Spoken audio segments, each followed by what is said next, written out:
안녕하세요. 저는 30살 이혼녀입니다. 여러분들은 혹시 가방끈 길이에 대해 어떻게 생각하시나요? 다들 인생에 있어서 가방끈 길이가 많은 영향을 미치지 않았나요? 저는 대학생 때 임신해서 어린 나이에 결혼하고 결혼 생활 내내 학식 교양을 넘치도록 좋아하는 시어머니에게 미치도록 시달렸어요. 하지만 인생사 세옹지마라 할까요? 사랑하는 아이가 있었기에 저는 다시 일어설 수 있었답니다. 결혼에는 한 번 실패했지만 인생에는 실패하지 않은 제 이야기를 꼭 들려드리고 싶습니다. 제가 대학교 1학년 때 2년 선배였던 남편을 만났어요. 남편은 듬직하고 자상하고 유머 감각도 있어서 후배들에게 인기가 많았고 저는 짝사랑하는 처지였어요. 남편이 제 첫사랑이었죠. 그냥 아는 사이로만 지내면서 고백도 못하고 눈치만 살피고 있었어요. 당시 저희 집은 2층 집에 살면서 1층에는 작은 식당을 하고 있었어요. 부자는 아니었지만 동네에서 그래도 입소문이 나 있었어요. 사람들이 저희 부모님을 법 없이도 살 사람들이라 부르곤 했죠. 부모님이 서로 존댓말을 쓰실 정도로 사이가 좋고 외동딸인 저를 끔찍이 아껴주며 키우셨어요.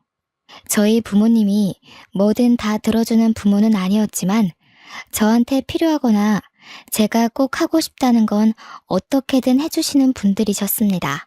어릴 적부터 크게 과외를 받거나 하지 않아도 성적이 좋았고 운동이든 뭐든 다 잘했어요. 승부욕이 있는 편이었는데 이상하게 물러터진 데가 있어서 친구들한테 뒤통수를 맞을 때가 있었어요. 저희 아빠를 닮은 거였어요. 저희 아빠는 예전부터 사람이 무르다는 소리를 종종 들었는데 저도 아빠의 그런 성격을 물려받아서 싫은 소리를 잘 못했어요. 그러다 결국 아빠가 친구한테 빚보증을 잘못 써서 우리 집과 식당 건물이 통째로 넘어가 버리고 말았습니다. 평생에 걸쳐서 마련한 재산을 홀랑 날려버린 거였어요. 저희 가족은 하루아침에 길바닥에 나앉는 신세가 됐습니다.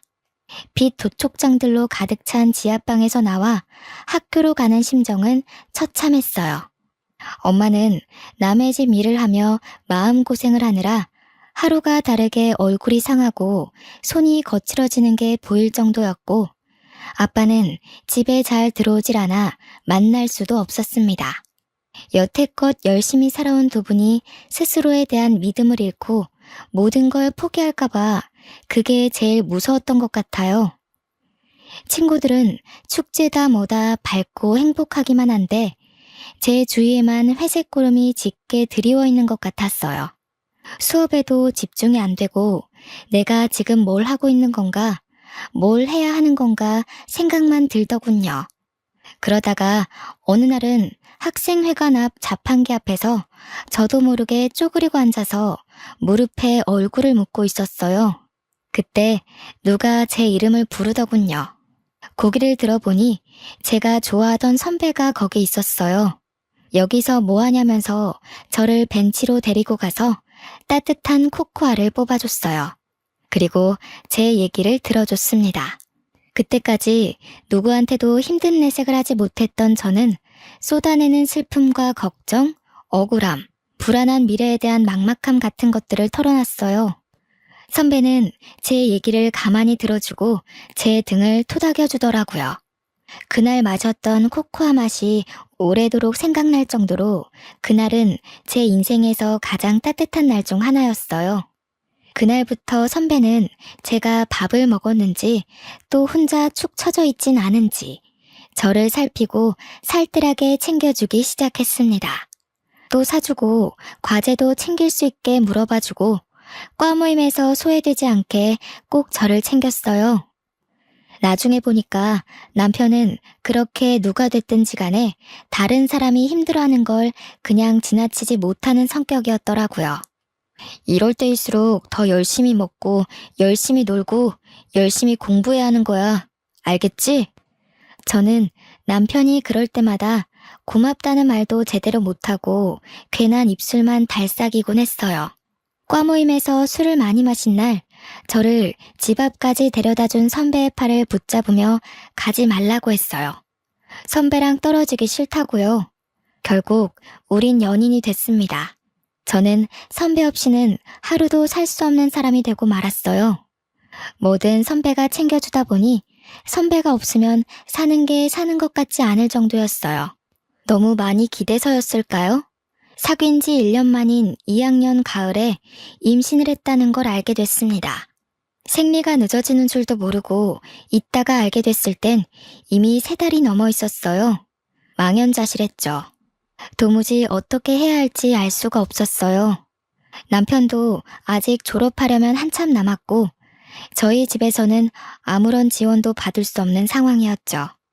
저는 어쩔 수 없이 학교를 쉬어야 했지만 남편이라도 하루라도 빨리 취직할 수 있게 준비하는 게 낫다고 판단했어요. 저희는 부랴부랴 혼인신고만 하고 결혼식은 조촐한 식사로 대신한 다음 시댁으로 들어갔어요. 당시 시댁은 24시간 국밥집을 하고 있었어요. 시댁은 처음부터 저를 안 좋아했어요. 특히 시어머니는 면전에 대고 막말을 하는데 보통 독한 사람이 아니더군요. 첫날부터 단단히 잘못 걸렸다는 촉이 오고 머릿속에 비상벨이 왱왱 울리는 느낌이었습니다. 하지만 어쩌겠습니까? 이미 아이가 생겨버렸는데요. 결혼을 해버렸는데요. 시어머니는 대놓고 저에게 우리 아들은 대기업에 들어가 앞길이 탄탄대로일 텐데 너 때문에 내 금쪽 같은 아들 발목이 잡혔다라고 했어요. 제가 공부를 못 마친 걸 가방끈이 짧다고 표현하며 툭하면 구박하기가 일쑤였죠. 학식 있고 교양 있는 것에 대한 로망이 있는지 툭하면 자기네 집안은 훨씬 더 좋은 집안의 교양 있는 며느리를 얻을 수 있었다고 했어요. 제가 없는 데서도 툭하면 제 흉을 봤어요. 시아버지나 친척들에게 베어먹지도 못한 애가 우리 집안에 맨몸으로 오다니 이게 무슨 날벼락이냐고 하소연하는 걸 여러 번 들었죠. 저는 아들을 낳자마자 산후조리도 제대로 못하고 시부모네 식당을 도와줘야 했어요. 식충 취급하는 소리가 벽을 뚫고 들어오는 것 같아서 도저히 가만히 있을 수가 없었죠. 피덩이 같은 아기를 업고 식당에서 밤늦게까지 일을 했어요. 집에 들어가면 또 집안일을 해야 했는데 너무 바쁘고 눈치가 보이니까 그게 너무하다는 생각도 못하고 살았어요. 시어머니는 제가 힘들어서 조금이라도 쉬려고 하면 네가 무슨 큰일을 한다고 힘들다고 야단이냐면서 야단법석을 떨며 면박을 줬어요. 집에 들어왔으면 시아버지 잠자리도 봐드리고 집안일을 챙겨야지. 어디 새파랗게 젊은 것이 집에 들어오자마자 방 안에 틀어박혀? 못 배워먹은 티 내는 거냐? 가방끈이 짧으면 노력이라도 하라고 했지? 어머니, 저 하루 종일 일하고 오늘 지훈이 아파서 병원에 뛰어갔다 왔잖아요. 저도 지금 열이 나고 몸에 기운이 하나도 없어요. 조금만 누워있다 할게요. 으이그, 그러게. 저렇게 복 없이 생긴 애들은 꼭 생긴 대로 논다니까. 그러게 저렇게 복 없는 애가 우리 아들 발목을 잡게 내버려뒀으니 원.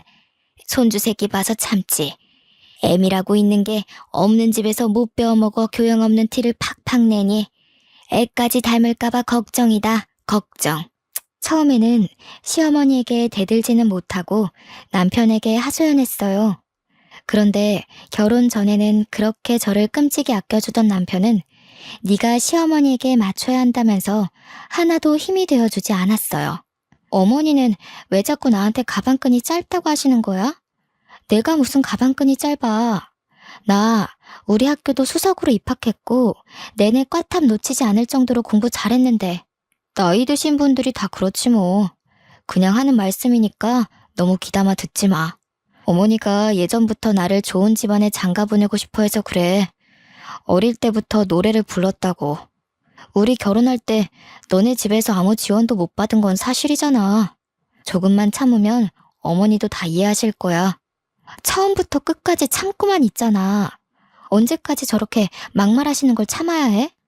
우리 어머니 그렇게 나쁜 분 아니야. 두 아들 키우느라고 얼마나 애를 쓰셨는데.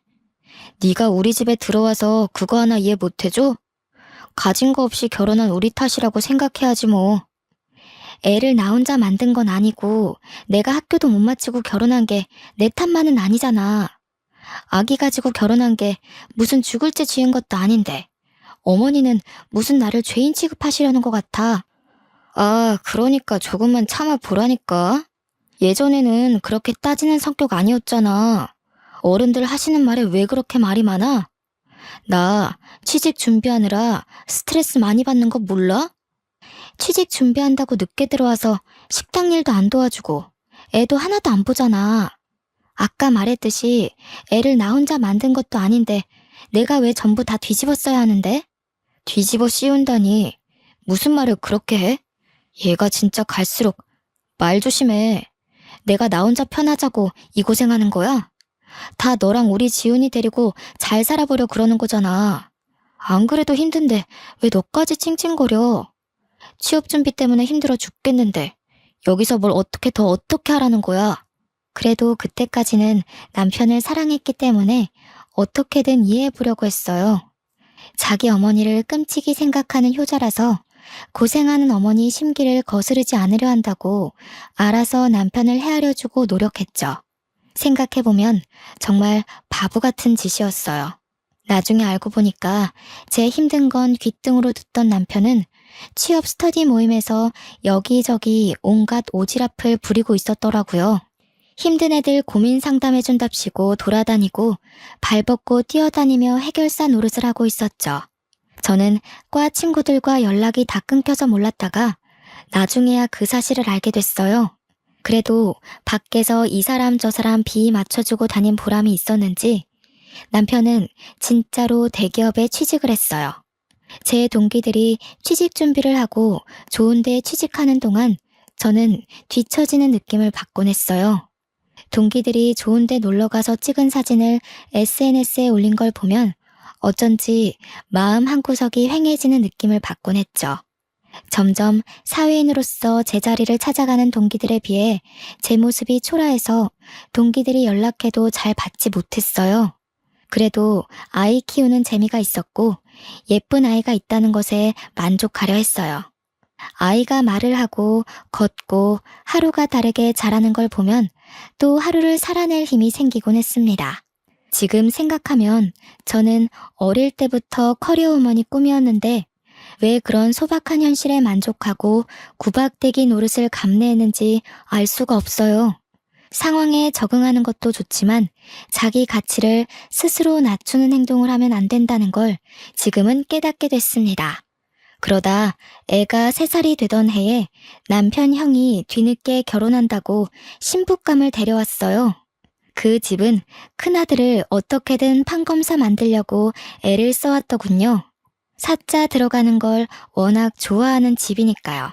아주버님은 사법고시 폐지되고 로스쿨 준비로 몇 년을 또 허송세월하다가 30이 훌쩍 넘겼죠.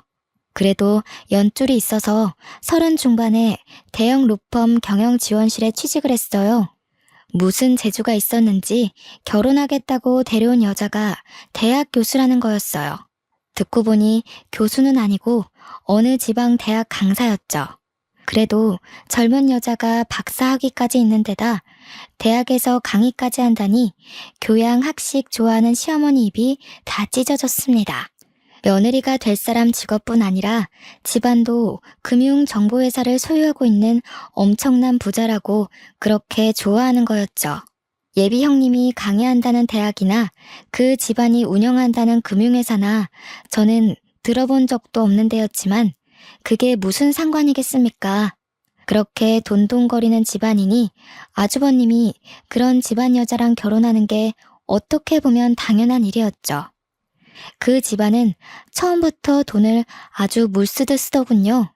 한 번은 형님이 그냥 우리 집에 다녀왔는데 시어머니가 지나가는 말로 김치 냉장고가 오래됐다고 한 적이 있어요. 그랬더니 다음 날로 새 김치 냉장고가 배달되는 게 아니겠어요? 부자는 다르긴 다르구나 하면서도 참 씁쓸하더라고요. 그놈의 돈이 뭔지. 시어머니는 대놓고 큰며느리만 보면 뭐가 필요하다, 뭘 새로 사야 한다고 늘어놓았어요. 그리고 큰 며느리의 씀씀이에 비교해 저를 더욱 가차없이 깎아내렸습니다.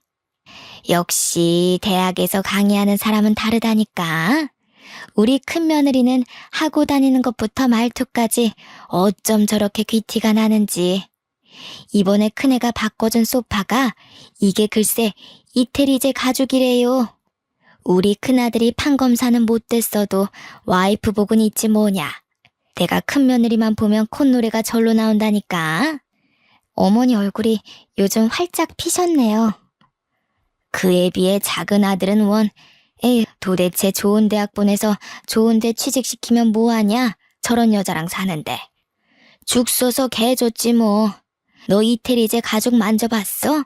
네 형님 덕에 여기 앉아볼 수 있는 걸 행운으로 생각해라. 저는 거기 앉을 시간도 없어요. 큰애는 이렇게 집안에 도움이 되는데 너는 도대체가 집에서 하는 게 뭐냐? 시집 올 때 땡전 한 푼 없이 왔으면서 제대로 하는 것도 하나도 없고 가방끈이 짧아서 그런가 염치 없는 것도 집안 내력인지. 애 키우는 게 힘들잖아요. 동서도 열심히 하는데 너무 그러지 마세요. 애 키우는 게 무슨 유세 부릴 일이야? 지가 열심히 하는 게 뭐가 있어. 요리를 잘해? 그렇다고 돈을 잘 벌어와. 아니면 뭐 교양이 있어서 애를 영재로 키워? 그러면서 맨날 힘들다. 우리 때는 애 키우면서 밭도 갈고 집안 어른들까지 모셨어. 엄살 부리지 말라 이거야. 그게 다 가방끈 짧은 티를 내는 거라니까. 어머니, 제가 무슨 가방끈이 짧다 그러세요. 오빠랑 똑같은 대학에 제가 성적도 훨씬 더 잘 나왔는데. 성적 잘 나오면 뭐해? 네가 지금 그 잘난 성적 가지고 할 수 있는 게 뭐가 있어? 성적 잘 나와서 애를 잘 키워? 식당 일을 잘해서 장사가 잘 되게 해. 나가서 땡전 한 푼 벌어올 수 있어? 네 형님처럼 가서 대학생들을 가르칠 수 있어? 시어머니는 명절이나 집안 행사가 있을 때도 저한테만 일을 시켰어요. 큰 며느리는 학생들 가르치느라 바쁘니까 집에 와서는 쉬어야 한다면서요. 형님 네애가 집에 올 때마다 한우며 명품이며 비싼 선물을 잔뜩 들고 오니까 아예 손님 취급을 하더군요. 저를 집안의 일꾼, 노예 취급하는 거랑은 완전히 반대였습니다. 시어머니는 큰며느리가 명절에 해외여행을 간다고 해도 흔쾌히 보내줬어요. 해외여행 다녀오면서 명품 선물을 사왔기 때문에 오히려 여행 가는 걸 반겨하는 눈치였어요. 하루 종일 식당에서 일하면서 애까지 보느라 음식 냄새 배고 김치 국물 묻은 옷을 입고 다니는 제 모습에 비해 형님은 명품으로 휘감고 다녔죠. 시어머니는 그걸 또 비교해서 저를 깔아뭉갰습니다. 너는 네 형님 좀 보고 배워라. 저 스카프 좀 한번 봐. 하기는 저렇게 우아한 거는 아무나 소화할 수도 없지. 너는 어떻게 된 애가 나이가 5살 많은 큰애보다 늙어 보이고 후줄근해 하냐? 에그 젊은 애가. 너도 거울 좀 보고 좀 꾸미고 다니고 그래라. 남들 보기 창피하지도 않니? 우리 형우가 밖에 나가서 너 때문에 창피하면 어쩌려고. 채통이라는 것도 모르니? 하기는 품이라는 걸 배워본 적이 없을 테니. 어머니, 제가 꾸밀 시간이 어디 있어요? 하루가 36시간이라도 모자란 사람이 저예요. 그리고 저번에 제가 5만 원짜리 윗돌이 하나 사왔다고 며칠 동안 뭐라고 그러셨잖아요. 옷도 못 사고 미용실 갈 시간조차 없는데 제가 무슨 재주로 꾸미고 다녀요. 저라고 뭐 안 꾸미고 싶어서 안 꾸미는 줄 아세요? 친구들 예쁘게 하고 좋은데 놀러 가는 거 보면 저라고 안 부러운 줄 아세요? 저 말하는 꼬락서니 하고는 어디다 대고 버르장머리 없이 말대답이야? 한시라도 못 배운 티를 안 내면 곧불이 나지.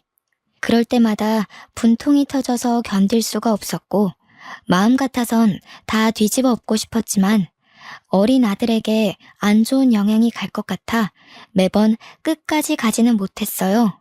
결혼할 때 아무것도 못 들고 온 내 죄다 하고 생각하려고 했죠. 지금 생각하면 제가 참 순진하고 바보 같았죠. 그저 좋게 생각하려고 애를 쓰니 상황이 점점 더 악화되는 거였어요. 이미 도를 넘어섰던 시어머니의 막말은 더 심해져서 아이한테까지 미쳤어요. 전부터도 툭 하면 애가 지엄마 닮아서 못났다는 말을 하더니 애가 4살이 되면서부터는 대놓고 애한테 핀잔을 주더군요. 그리고 저한테는 저희 부모까지 들먹이기 시작했죠. 집안 꼴이 이게 뭐냐? 내가 식당 일 끝나면 집안일도 살펴야 한다고 했지. 애 장난감에 빨랫감에 설거지는 하나도 안 돼 있고 도대체 너는 제대로 하는 게 뭐야? 너희 엄마가 집안 살림 하는 법도 안 가르치던? 하기는 쥐뿔도 없는 집안이 가르치면 뭘 가르치겠어? 빌어먹는 법이나 안 가르쳤으면 다행이지. 빌어먹다니요? 무슨 말씀을 그렇게 하세요? 아무리 그러셔도. 아니다. 빌어먹는 법을 가르쳐서 애가 이렇게 됐는지도 모르지. 지혜미 애비한테 배운 게 있어야 뭐 하나라도 똑바로 하지. 없는 집 애가 가방끈까지 짧으니 설상가상이지 뭐야. 지 아들한테도 똑같이 가르칠까봐 겁난다. 겁나. 아니 어머니, 저희 엄마 아빠는 왜 건드리세요? 그렇게 말씀 함부로 하시면 저도 못 참아요. 저희 엄마 아빠가 얼마나 열심히 사시고 바른 분들이신데요. 저를 얼마나 귀하게 키우셨는데요. 귀하게 키워서 네가 그 모양 그 꼴이냐? 어떻게 키웠을지 뻔하지. 내가 너를 보면 너희 부모를 모르겠어? 내 눈은 못 속인다. 이 염치 없는 거사. 저희 엄마 아빠 주변에서 다 법 없이도 사실 분들이라고 하셨어요. 저희 엄마 아빠는 집안에서 함부로 큰 소리도 내지 않는 분들이세요. 어머니처럼 함부로 남의 험담하는 분들이 아니시라고요. 뭐야? 이 가방끈 짧은 년이 지금 나한테 뭐라고? 그러니까 내가 너를 보면 네 부모를 안다고 하는 거야. 어디 버르장머리 없이 시어머니한테 꼬박꼬박 말대답을 해? 네가 그렇게 못 배워먹은 티를 내니까 니네 아들이 배우잖아. 시어머니는 제 아들을 다른 사람들에게 자랑할 때는 우리 손주 하시면서 저한테 흉볼 때는 니네 아들이라고 부르면서 깎아내렸습니다. 어떨 때 보면 손주라고 생각하는 건지 원수의 자식이라고 생각하는 건지 헷갈릴 정도로 어린애한테 꼬투리를 잡고 흉을 보더군요. 한날은 애가 밥을 먹다가 옷에 음식이 떨어져서 얼룩이 좀 생겼어요. 그걸 본 시어머니가 쯧쯧거리면서 애한테 이러는 거였습니다. 에휴, 진짜 내가 저럴 줄 알았지. 지 엄마네 가족 닮아서 하는 짓이 어찌나 없어 보이는지. 지 엄마 닮아서 밥도 빈티나게 먹네. 그날 아이를 재우면서 많이 울었습니다. 잠든 아이를 쓰다듬고 또 쓰다듬었어요. 참아야 한다. 우리 지훈이를 위해 내가 못할 일이 뭐가 있겠나. 하지만 지금도 애가 자라면서 점점 눈치를 보는 게 눈에 보이는데 저런 할머니 곁에 있다가는 애를 망칠지도 모르겠다는 생각이 들더군요. 저는 그날부터 시어머니가 막말을 할 때마다 휴대폰 녹음기를 켜는 습관이 생겼습니다. 아이를 보호하기 위해 뭐라도 해야겠다는 생각에 지푸라기라도 잡는 심정으로 한 일이었죠. 그러다 저희 엄마가 식당 근처에 볼 일이 있어서 왔다면서 들르신 적이 있었어요. 엄마는 잠깐 얼굴만 보고 간다면서 극구 사양하시는데 저는 오랜만에 만난 엄마에게 꼭 밥 한 끼를 대접해드리고 싶었어요. 그동안 고생하시는 거 알면서 바쁘다는 이유로 제대로 찾아뵙지도 못하고 어려운 형편에 도움이 되어드리지 못했으니 항상 마음 한구석이 아렸거든요. 추운 겨울날이었습니다. 엄마는 호박 시루떡을 보자기에 잘 싸서 가지고 왔어요. 제가 어릴 때부터 좋아하던 음식이었죠. 그런데 떡을 받아든 시어머니의 눈치가 영 떨떠름했습니다. 무슨 잡상인이나 불청객이라도 온 것처럼 저희 엄마를 위아래로 훑어보는 게 아니겠어요? 시어머니의 태도에 기분이 상했지만 엄마 앞에서 분위기를 망치고 싶지 않았던 저는 애써 즐거운 척하며 엄마를 식당 구석으로 데려갔습니다. 추운데 왜 자꾸 그냥 간다고 그러세요? 여기 앉아서 몸 좀 녹이고 조금만 계세요. 여기 설렁탕 맛있어요. 제가 금방 가져다 드릴게요. 혜인이 너는 밥 먹었니? 그렇게, 아니다. 바쁜데 왜 엄마까지 챙기느라 고생할까봐 그러지. 나는 그냥 너랑 지훈이 얼굴만 보고 가면 되는데. 엄마 드릴 국밥을 준비하는데 시어머니가 한마디 하더군요. 에휴, 사돈댁에 오면서 이런 걸 선물이라고 가져오는 수준하고는 참나 어이가 없다 어이가 없어. 큰애처럼 명품까지는 바라지도 않아.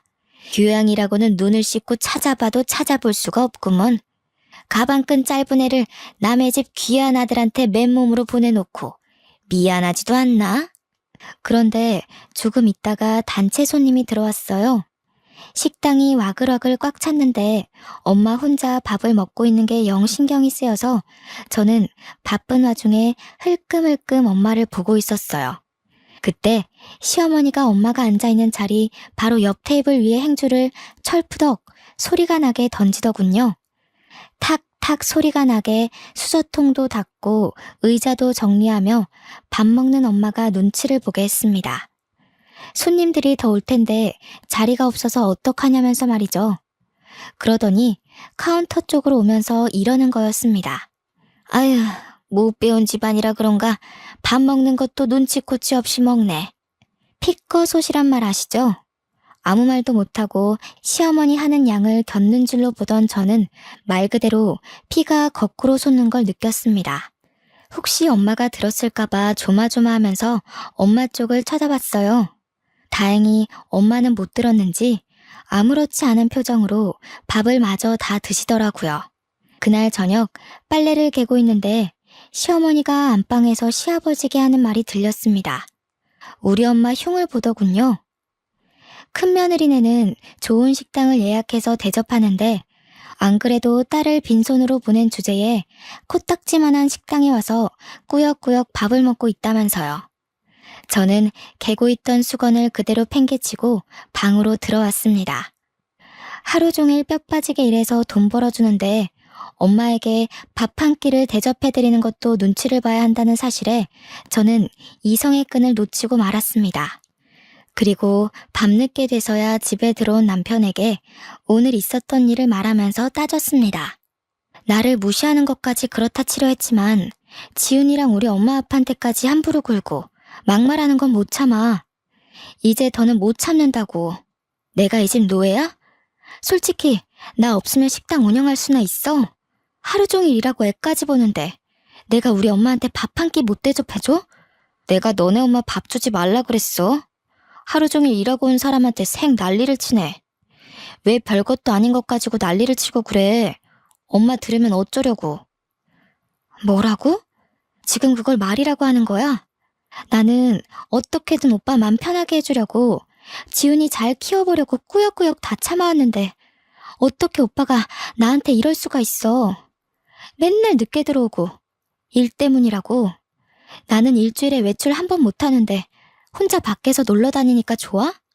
목소리 낮추라고 했지. 얘가 진짜 점점 왜 이래? 너 예전엔 안 이랬잖아. 왜 이렇게 변했니? 진짜 무섭다 무서워. 아니, 아직 안 변했어. 진짜 무서운 게 뭔지 보여줘? 그때 밖에서 듣고 있던 시어머니가 들어와서 제 뺨을 때리더군요. 무슨 일인지 상황 파악을 못해 멍하고 있는 저에게 시어머니는 어디서 큰 소리를 내냐, 못 베어먹은 티를 낸다면서 소리를 질렀어요. 그리고 머리채까지 잡아당겼습니다. 저는 저도 모르게 시어머니 머리끄덩이를 같이 잡아당겼어요. 제가 무슨 일을 하고 있는지조차 모를 정도로 화가 나 있었어요. 그날 밤을 뜬 눈으로 지새운 저는 아침 일찍 짐을 챙겨 그 집에서 나왔습니다. 아들에게 한마디도 못하고 나오는 것이 걸렸지만 아들 얼굴을 보면 도저히 발이 떨어지지 않을 것 같았어요. 그 길로 저는 신림동 고시촌으로 들어갔습니다. 엄마 아빠가 보고 싶었지만 친정에 가면 두 분이 슬퍼하실까봐 도저히 갈 수가 없었어요. 고시원을 얻어 짐을 풀고 대학 때부터 고민만 하다 제대로 시작하지 못한 행정고시 공부하기 시작했어요.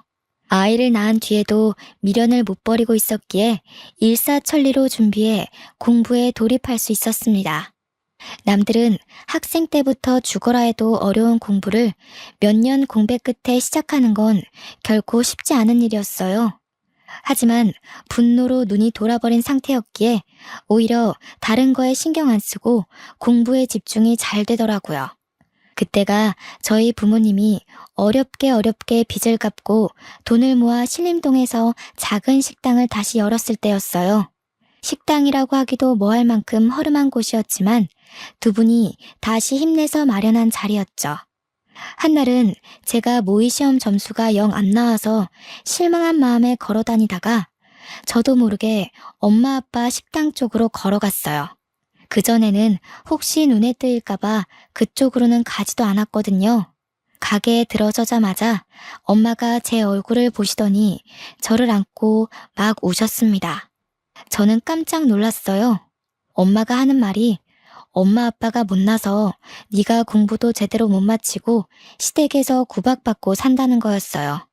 저는 아니라고, 내가 아기 가져서 그런 거라고, 내가 실수해서 그런 건데 왜 엄마가 미안해 하냐면서 엄마랑 붙잡고 같이 울었어요. 그리고 그 집에서 나와 다시 공부 시작했다고 엄마에게 털어놨죠. 엄마는 깜짝 놀라더라고요. 그래도 그 집으로 다시 들어가라는 말은 절대 안 하셔요. 그날 저녁 고시원에 들어왔는데 아빠로부터 문자가 와 있었어요. 아빠가 미안한 게 참 많다고, 네 공부는 무슨 수를 써서라도 지원해 줄 테니까 아무 걱정하지 말고 공부에만 집중하라는 거였죠. 눈물이 핑 돌았어요. 열심히 사시다 그런 건데 엄마 아빠는 뭐가 그렇게 자꾸 미안하다고 그러시는 건지. 그리고 그런 생각이 들더라고요. 나도 열심히 하다가 그런 뿐이니까 나도 나를 탓하지 말자고요. 그리고 저는 무섭게 공부했습니다. 같이 공부한 애들이 뭐 먹으러 가자고 해도 저는 그 시간에 한 자라도 더 보려고 끼니를 대부분 김밥으로 때웠어요. 고시생들도 스트레스 푼다고 스터디원들끼리 술도 마시고 저희들끼리 친목도 다지고 그러거든요. 저는 도저히 그렇게 여유를 부릴 수가 없었어요. 집에서 절 찾고 있을 아들을 생각하면 1분 1초도 허투루 쓸 수가 없었죠. 집 나온 지 한 달쯤 지났을 때 남편에게 전화해서 아들을 보러 가겠다고 했어요. 그때까지 전화고 문자고 다 무시하다가 연락을 하니까 남편이 왜 집에 안 오냐며 생 난리를 치더군요. 저는 밖에서 아이를 만나 피자를 사주면서 엄마가 지금 사정이 있어서 너랑 같이 살 수가 없다고 조곤조곤 말해줬어요. 아들은 저를 보자 눈물을 흘리더라고요. 그 어린 것이 소리도 못 내고 우는데 얼마나 가슴이 아프던지요. 지훈아, 엄마가 미안해. 정말 미안해. 엄마가 정말 열심히 해서 꼭 성공해서 지훈이 데리러 올게. 알았지? 약속. 이해하기 힘들었을 텐데 착한 아들은 그래도 고개를 끄덕여줬습니다. 그 뒤로 2주에 한 번씩 주말에만 아들을 만났어요. 시어머니는 주기적으로 저에게 전화해서 애 버리고 나간 년이 무슨 염치로 애를 만나냐면서 소리를 질렀어요. 애가 너 닮아서 못 배운 티 나는 집만 골라서 한다느니, 애가 보면 볼수록 덜 떨어졌느니 하면서 아이 욕도 하고요. 애한테까지 인신공격하는 시어머니의 말을 저는 모조리 녹음해뒀습니다. 시어머니한테 구박받고 있을 아이를 생각하면 당장이라도 그 집에서 빼오고 싶었지만 지금으로선 내가 성공하는 것밖에는 방법이 없다는 걸 인정해야 했습니다. 정말 죽었다 생각하고 공부한 것 같아요. 그렇게 공부한 지 2년째 되던 해 결국 행정고시 재경직에 합격했습니다. 주변에서도 그렇게 빨리 합격하는 사람 처음 봤다면서 깜짝 놀라더군요. 공부를 늦게 시작했어도 빨리 합격했기 때문에 공무원으로 그렇게까지 늦은 나이가 아니었죠. 좋은 일이 하나 더 있었어요. 제가 공부한 지 1년쯤 지났을 때 아빠가 보증을 서줬던 친구가 돌아왔어요. 아빠의 절친이었던 그분은 자기를 늘 미안했다면서 사과를 하셨어요. 막혀있던 돈이 들어왔다며 아빠가 손해본 돈보다 더 많은 돈으로 갚아줬어요. 엄마 아빠는 그 허름한 건물에서 나와 훨씬 크고 좋은 건물에 돈가스 뷔페를 크게 열었습니다. 망하기 전보다도 훨씬 더 좋은 자리였고 장사도 잘 됐어요. 1년 만에 매출이 크게 올라서 제가 아들과 살기 위해 알아본 집 전세금도 엄마 아빠가 대주셨죠. 이제 임용만 기다리면 됐고 탄탄대로인 것 같았지만 한 가지 걱정거리가 있었어요. 시댁에서 아이를 순순히 내줄 리가 없었으니까요. 하지만 저는 무슨 일이 있어도 제 아들을 그 집에 그냥 두지 않으리라 다짐했고 사활을 걸기로 했습니다. 처음에는 남편을 만나 좋게 이야기를 풀어보려고 했습니다. 그런데 남편은 애 이야기는 안 하고 자꾸 딴소리만 하는 거였어요. 네가 이렇게 빨리 시험에 붙을지 누가 알았겠어. 내가 네 가치를 몰라봤던 것 같아. 그래도 네가 있을 때가 좋았어. 내가 너한테 참 잘 못해줬지. 지금 생각해보면 내가 좀 너무했던 것 같아. 우리 대학 때 참 좋았잖아. 둘이 같이 있으면 무서울 것도 없고 행복했는데. 그러면서 은근슬쩍 집에 안 돌아오냐고 저를 떠보더군요. 내가 미쳤다고 그 집에 들어가냐는 말을 삼키고 저는 남편을 따라 시댁으로 갔습니다. 아이가 어떻게 지내고 있는지 제 눈으로 확인해야 했어요. 그런데 평소라면 불을 환히 밝혀놨을 국밥집이 웬일인지 불이 꺼져 있는 게 아니겠어요? 시댁에 들어서니 시어머니는 없고 초상난 집처럼 휑한 게 무슨 일이 있는 게 분명해 보였어요. 그리고 저는 보고 말았습니다. 거실 테이블에 있는 주택담보대출 서류를요. 저는 서류를 들고 남편을 추궁했어요. 이게 대체 어떻게 된 일이냐고 물었더니 남편은 순순히 털어놨습니다. 형수네 집안에서 진짜 좋은 투자처를 알고 있다면서 돈을 몇 배로 불려줄 테니 믿고 투자하라고 대출 받으라고 종용했다는 거였어요.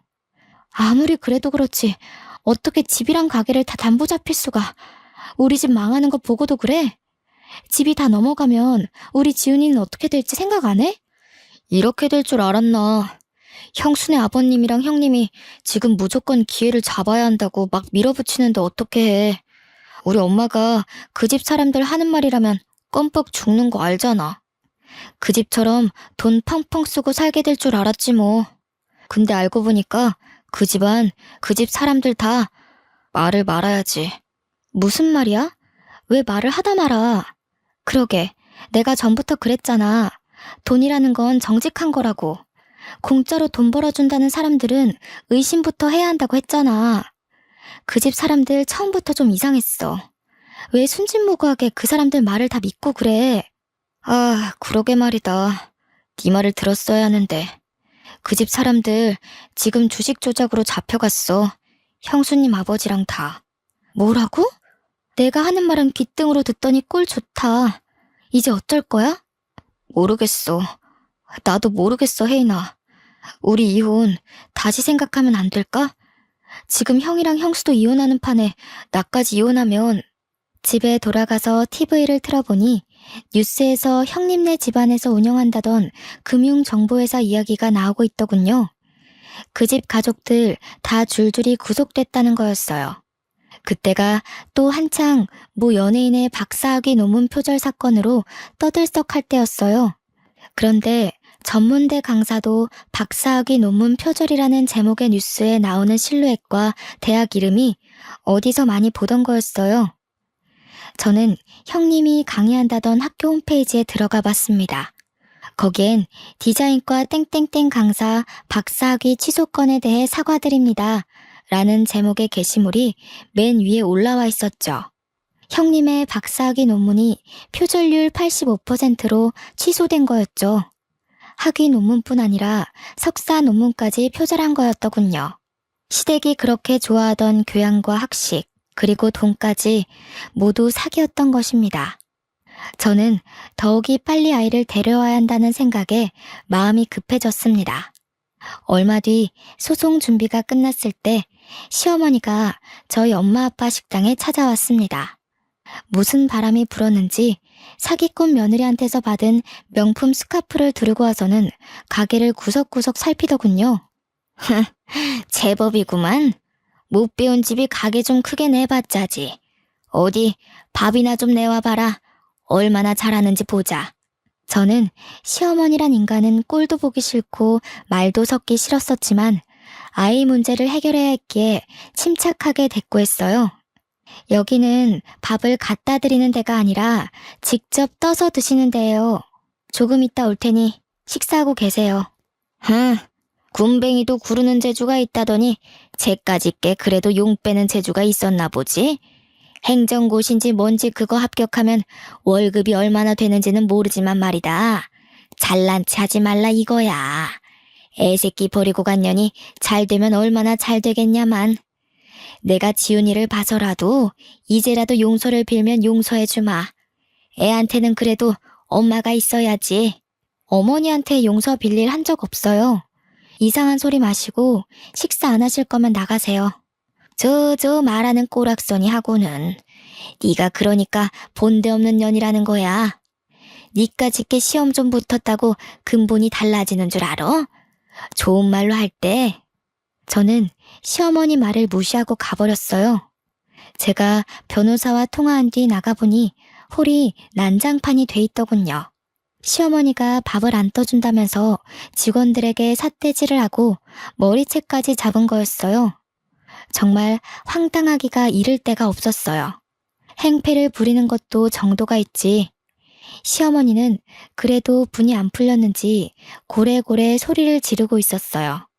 손님들은 물론 주방 직원들까지 나와서 미친 여자가 하는 꼴을 구경하고 있었죠.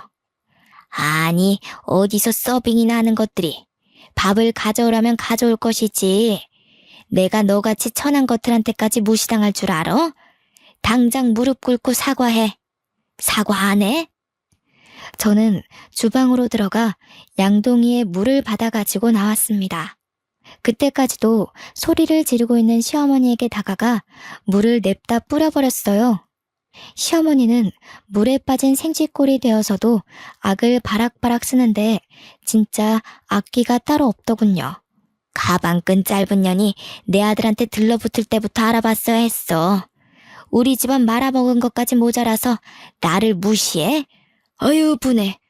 내가 오늘 이 집안 아작 내버리지 그냥 갈 줄 알아? 교양 그렇게 좋아하시더니 사기꾼 집안한테 당하고도 아직도 정신 못 차리셨어요? 어디서 뺨 맞고 여기 와서 화풀이세요. 사과는 어머니가 저희 직원들한테 하셔야죠. 진짜 교양 없이 왜 이러세요? 그리고 제가 여태 알면서도 가만히 있었는데 가방끈 짧은 건 어머니 아니에요? 중학교 때 퇴학당해서 초졸이시라면서요. 학벌 콤플렉스 때문에 교양 하시는 걸 알겠는데 사기꾼은 조심하셔야죠. 뭐야? 인연이 시어머니가 저한테 달려들어 머리채를 잡으려 할 때 저희 아빠가 중간에 끼어 시어머니를 밀쳐버렸어요. 이 여자가 진짜 미쳤나? 남의 집 귀한 딸한테 감히 뭐가 어쩌고 어째? 어디서 무식하게 남의 집 영업장에서 소리를 지르고 남의 귀한 식구들한테 행패를 부려? 우리는 직원들도 다 우리 식구들이야. 이러고도 무사할 줄 알아? 당장 꺼져. 꺼지지 못해? 영업방해로 손해본 거 다 청구할 줄 알아. 그리고는 경찰이 와서 시어머니를 끌어냈습니다. 저는 더 이상 시댁 식구들과 말로 해결하려 해서는 안 된다는 걸 깨달았어요. 바로 이혼 소송에 돌입했습니다. 얼마 뒤 대학 때 가장 친했던 과 동기에게 연락이 왔어요. 친구는 졸업 직후 유학을 갔다가 돌아와서 저에게 연락한 거였어요. 친구가 하는 말은 충격적이었습니다. 친구네 사촌 오빠가 제 남편과 같은 회사에 다녀서 들었는데 남편이 같은 부서 유부녀와 정분이 나서 회사에서 쫓겨났다는 거였어요. 그 여자 남편이 회사에 찾아와서 난동을 부리는 바람에 임원 회의까지 소집되고 결국 회사에서 권고사직 시키기로 했다는 거였습니다. 들어보니 남편은 또 고민 상담 해준답시고 그 여자와 가까워졌다는군요. 이렇게 오지랖을 넓게 쓰더니 결국 제 발등을 찍은 거였죠. 이제는 화도 안 나더라고요. 솔직히 속이 시원했습니다. 시어머니가 저를 그렇게 괴롭히고 하대해도 강 건너 불구경이더니 꼴 좋다는 생각만 들고요. 그 뒤로 어떻게 됐냐고요? 시간이 걸리기는 했지만 소송을 통해 양육권을 가져왔습니다. 남편이 직업이 없는 데다 시어머니가 애를 정서적으로 학대한 정황이 명확했기 때문에 어렵지 않게 양육권을 가져올 수 있었어요. 그 인간이 빈털털이라 양육비는 얼마 못 받았지만 제가 그 집 식당에서 하루 종일 일하며 재산 증식에 도움 준 것이 인정돼 위자료도 1억 가까이 받게 됐어요. 시댁이 돈을 잃은 건 제 탓이 아니니까요. 시댁 식구들은 남편은 물론 시아버지까지 저에게 전화해서 회유도 하고 화도 내며 돌아오라고 매달렸습니다. 제가 미쳤습니까? 콧방귀도 끼지 않았죠. 고생 끝에 낙이 온다는 게 이런 걸까요?